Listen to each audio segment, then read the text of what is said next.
जय हिंद दर्शकों। अब तो अंडमान में धरना प्रदर्शन भी थोक के भाव में चल रहा है। इससे प्रशासन को घंटा भी फर्क नहीं पड़ता और जनता हमेशा की तरह कंफ्यूजन में ही रहता है। तो दर्शकों, चलिए इस रिपोर्ट में आपको उत्तर और मध्य अंडमान में PRIs द्वारा बार बार किए जाने वाले धरना प्रदर्शन के कारणों और नतीजों के बारे में बताते हैं।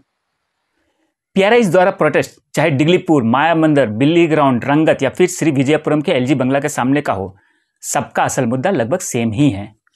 मायने सबके नाव अलग अलग हो सकते हैं, लेकिन सब एक ही कारण से डूब रहे हैं। तो दर्शकों, पहले वो जान लीजिए कि मामला है क्या। अंडमान में पंचायती राज का शुरुआत 1995 से हुआ। उस दौरान पंचायत के पास अपने पंचायत के हित में फैसला लेने का लिबर्टी भी था और डेवलपमेंट करने के लिए पर्याप्त फंड भी मिलते थे। और बाद में चलकर रजिस्टर्ड कोऑपरेटिव सोसाइटी को भी पंचायत में जोड़ दिया गया, जहां उन्हें छोटे मोटे काम का वर्क ऑर्डर दिया जाता था। PRIs के नजरिए से सब कुछ सही चल रहा था, लेकिन 2004 में रूरल डेवलपमेंट डिपार्टमेंट को पंचायती राज में जोड़ दिया गया। शुरुआत में तो इसका ज्यादा प्रभाव नहीं पड़ा, लेकिन कुछ साल बीतने के बाद पंचायत कार्य प्रक्रिया में धीरे धीरे प्रशासनिक प्रभाव पड़ने लगा। पंचायत में RD डिपार्टमेंट का दखल ज्यादा होने लगा। वो अपने कार्य और प्रोग्राम पंचायत के जरिए करवाने लगे। फिर अंडमान में कोविड पीरियड आया। उस दौरान लगभग 1 साल से अधिक समय तक पंचायत पूरी तरह से एडमिनिस्ट्रेशन के कंट्रोल में रहा। उस दौरान अलग अलग पंचायत में नियुक्त किए गए अधिकारी ही पंचायत को चला रहे थे।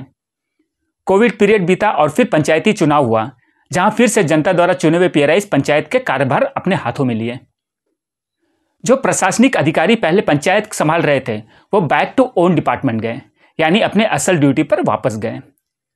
पता नहीं दर्शकों, उसके बाद प्रशासन के दिमाग में क्या चला, लेकिन खेल वहीं से शुरू हुआ।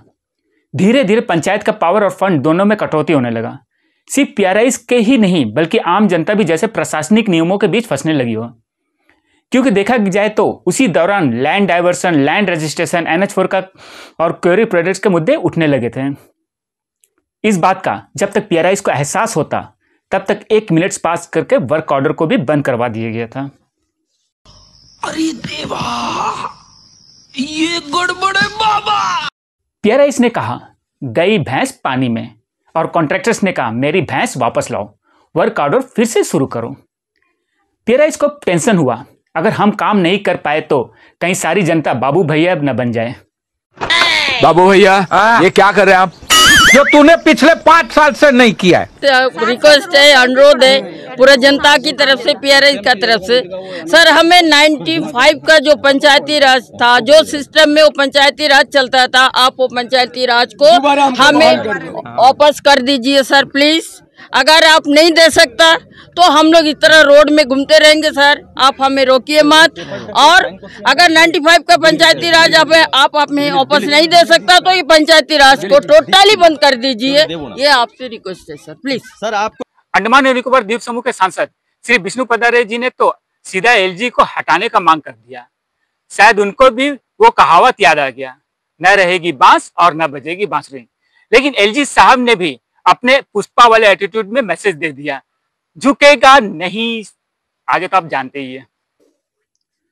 सांसद जी ने कई बार LG के खिलाफ प्रोटेस्ट किए, तो वहीं अलग अलग समय और जगहों पर PRIs ने devolution of power, issues of quarry project, land diversion, issues of fund, work order society जैसे मुद्दे पर धरना प्रदर्शन करने लगे।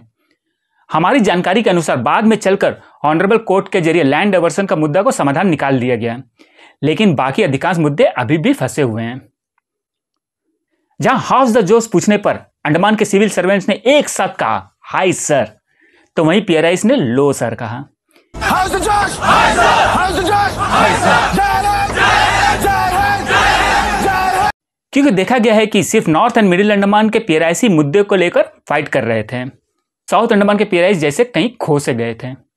ऊपर से उनके बीच अलग अलग पॉलिटिकल पार्टी और ग्रुप्स का असर साफ देखा जा सकता था।